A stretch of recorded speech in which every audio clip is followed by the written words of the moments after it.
Bonjour à tous pour notre rendez-vous de tirage quotidien. Alors aujourd'hui, j'ai utilisé le jeu de la triade et le Wandering Star Tarot. Et puis j'ai deux petites cartes aussi intéressantes, l'astro mystique et le petit oracle de la mission de vie. Alors je vais me dépêcher parce que je n'ai pas trop de temps.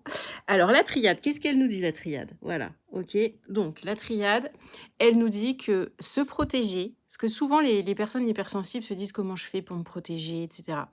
Se protéger, c'est aussi avoir une posture, c'est déployer son masculin intérieur et ce masculin, il va savoir trancher. Il va savoir, comprendre, voir, entendre ce qui est bon pour lui, ce qui n'est pas bon pour lui et quand je dis lui, c'est nous, les hommes, les femmes, peu importe, OK?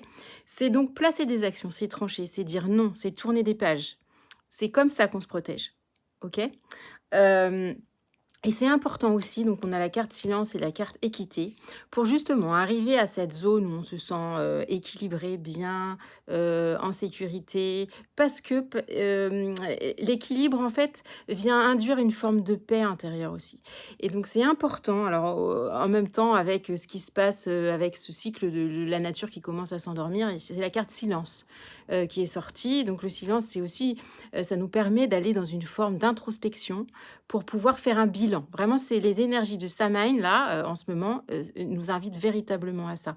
Faire un peu une relecture, voir les gens, les situations, les boulots, la nourriture, enfin voilà, qui sont bons pour nous ou pas, qui nous expansent ou qui, au contraire, nous contractent. Et de placer des choix, de déployer notre masculin pour justement venir trancher, faire des choix, dire non, dire stop, dire on arrête ou on continue. Voilà, mais on tranche, ok? On s'aligne. Ensuite, le Wandering Star Tarot. Donc, qu'est-ce qu'il nous dit celui-là? Alors, on vient d'une zone de 8 d'épée qui est là, et on a le 9 d'épée et le jugement. Alors, à force de fermer les yeux, de mettre sous le tapis, il y a plein de choses qu'on ne voit pas, qu'on ne se permet pas de voir, mais on sait que c'est là. D'accord. Et donc là, on voit la femme qui souffre, elle est dans son lit, elle a tous ses poignards, toutes ses épées au-dessus d'elle, et on voit, elle en peut plus. Et vraiment, l'idée, c'est de soulever les voiles, de prendre son masculin intérieur pour nous aider à trancher, à regarder ce qui a besoin d'être coupé. Là, en fait, c'est récurrent hein, comme information pour pouvoir véritablement passer à autre chose et démarrer un nouveau cycle.